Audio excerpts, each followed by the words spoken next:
Welcome to part 2 in the series on making traditional eye splices. This one will be on the sailor's eye. It can be distinguished by, on the top side, this one strand from the working part that seems to rise a little bit higher than the rest of the splice. And on the back side, two strands that come together in a parallel fashion. This is probably the most common splice that's made. It's in most of the books, and it's probably the easiest to make for no other reason than it's easy to remember the tuck pattern. Here's a mapping I've made of this splice. Our first tuck will be to take the chosen strand and tuck it underneath the target strand. That sort of anchors the splice.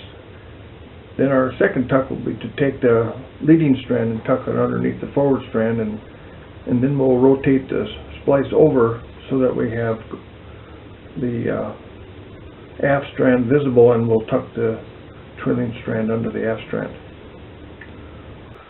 I've prepared our working part by unwinding the strands back about 14-15 inches. We can decide what size of splice eye we want. Let's say we want to make it this big, so we'll go ahead and mark a target here. Now we can form the bite and decide on if we want to put any pre-twist in the eye or not. It looks like right now that the way the rope is laying, we could use this one as our chosen strand. So before we put it in, let's get the other strands in position. This one is lagging, so this is lagging strand, and this one is leading, so this is the leading strand. So now we have it lined up as the diagram here. Most of the splices have the leading strand being the left strand, the chosen strand being the center, and the lagging strand being in the right, but this is not always the case. But it's good to decide on that before we tighten the strands up. Okay, so our first tuck will be to take the chosen strand and stick it under the target strand.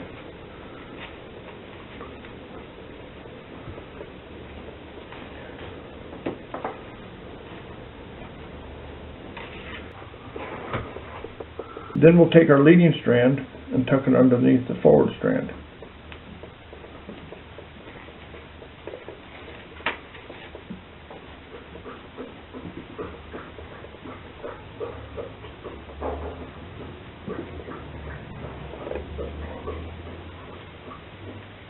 Now we can flip the splice over and tuck our trailing strand underneath the aft strand.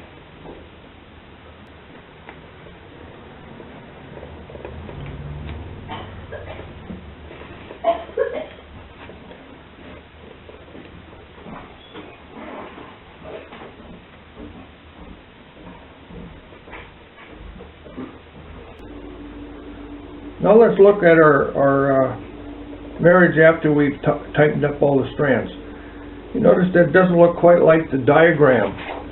The diagram showed the chosen strand crossing at the target strand at the top of the rope, but now we see that it's migrated off to the working side, and the leading strand is actually now near the top of the splice and is the one that's exposed.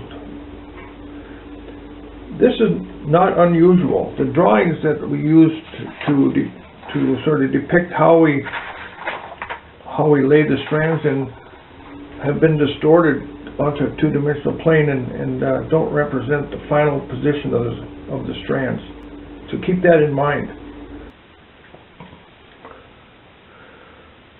The most common mistake made in the sailor's eye splice is on the last tuck, when we tuck the trailing strand underneath the aft strand.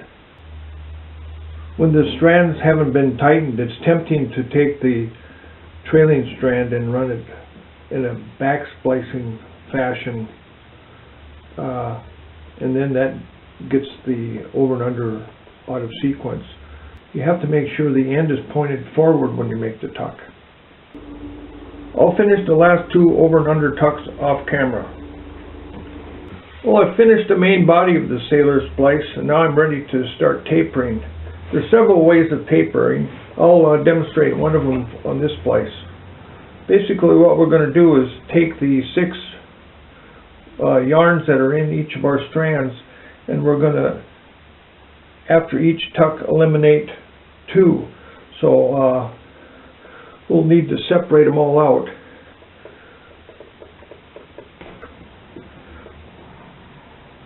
We'll separate them out, and then we can unravel the strand into its individual yarns.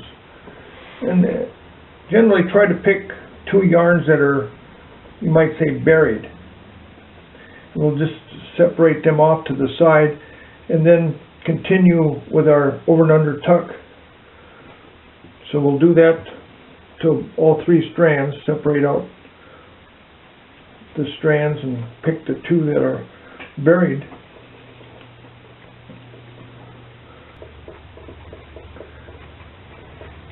And this is where it's often handy to have a pair of round nose pliers, so that you don't, if you use a regular snippers, you might tear some of the strands.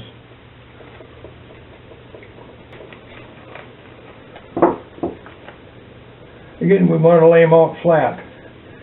And if there's one of the strands that looks like it's a little loose and you can't figure out which one to pull on, you can just take your pliers and lift up on it and see it move, and then pull it tight. You can also pull the 2 strands that you dropped, just to make sure everything stays tight. Then move on to the next.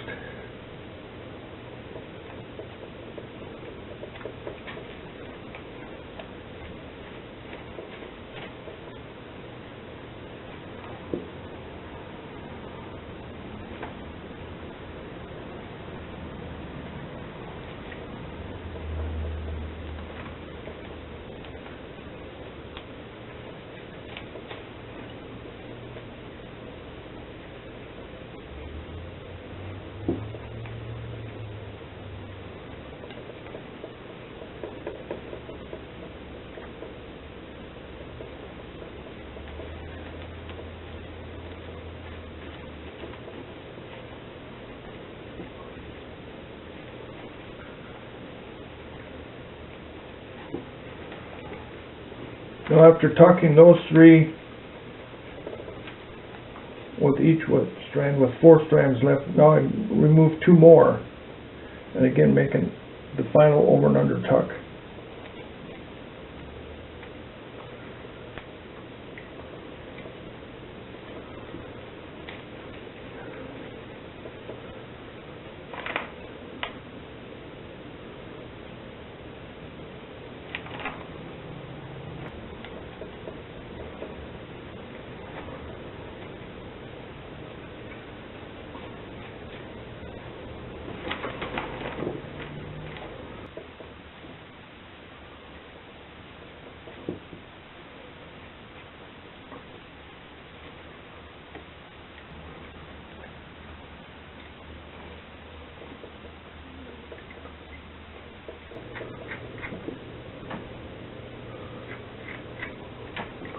And here's the finished sailor's eye splice with the yarns trimmed back.